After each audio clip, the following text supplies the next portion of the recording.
friends, welcome back to another Bible study, and welcome to the How to Read the Bible course.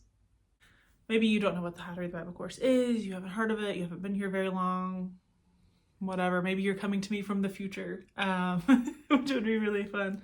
But the How to Read the Bible course is actually what we initially launched the online ministry with. We started, I want to say May 24 with the kind of bare bones of this course. It was,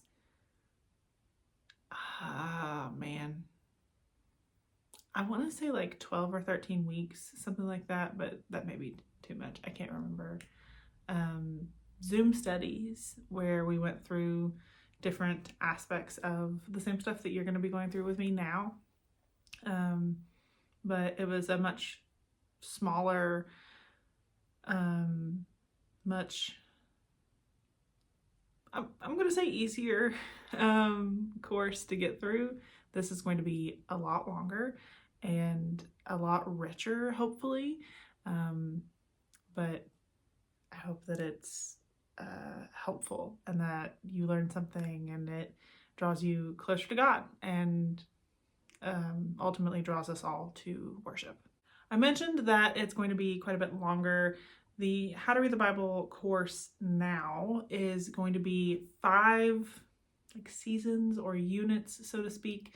So we're gonna release Unit 1, which is what's getting ready to happen. Unit 1 will be theology and doctrine, which I'm really excited to get into. I think it's a good foundation for us to lay before we really start sinking our teeth into something like languages or application or historical context. We need to paint the picture of who God is and who we are in relation to God and what that can mean before we worry about how to look up a Hebrew word in our personal Bible studies or something like that. I want us to make sure that we have God in focus first. So we are starting with theology. The other 4 units, and I'm looking at them so that I don't tell you the wrong name that I've given them, but they are literature, history, language, and application. The language unit will actually be pretty small. I'm going to just kind of go over how I study these languages, how I'm able to do these word studies. It may even come to you in the form of a Zoom when it's time, but we'll see. And I just kind of want to give you guys some fun Greek and Hebrew words when we get there, but that will be for some time because the theology and doctrine season, and again, I have it pulled up here so I don't miss anything, is the Trinity, covenants, which we've already kind of started. If you're watching this real time, we're reading through Genesis, and so you guys are able to see the Noahic and Abrahamic. You may have made it to the Mosaic covenant by the time you see this video, so you will have already started learning about and working on the covenants. The videos for each individual covenant will come out as we read them. I'm not going to jump ahead and make the Davidic covenant video or the New Covenant video. Those will actually come out kind of close together because we'll be in Samuel and then Matthew, or Matthew and then Samuel. Matthew and then Samuel.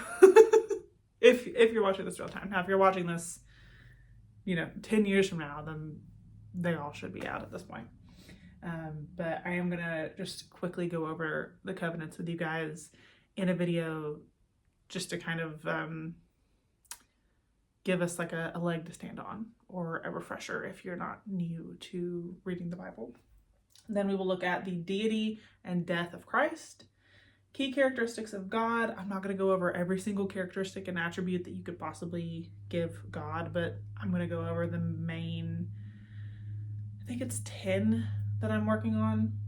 Then we're going to go into eschatology, and then something called Ordo Salutis will be just a quick kind of rundown of that. If you don't know what that is, and when you click on the video and I start talking about it, you're confused, you are more than welcome to skip it. But it is something that has been brought up a couple of times in different conversations I've had with people, so I did want to add it in here. After the Ordo Salutis, we will talk about baptism and Holy Communion. Then we'll talk about heaven, angels, and then sin. And that will probably end the theology section. I would have to really think of something last minute to throw in there. But the good news is that if down the road we're like, you know what, we should add something to this section, we can. We always can. We can always expand on our knowledge and grow. But that is the current layout of the theology and doctrine section. I'm super excited to get into it with you guys, and I hope that it is a blessing to you, and that through it all leads back to worship. That we, theology, if you don't know, theology is the study of God, like theos, God, ology, study of. So in our study of God, may we seek him, to know him, to love him. All right, I'll see you soon.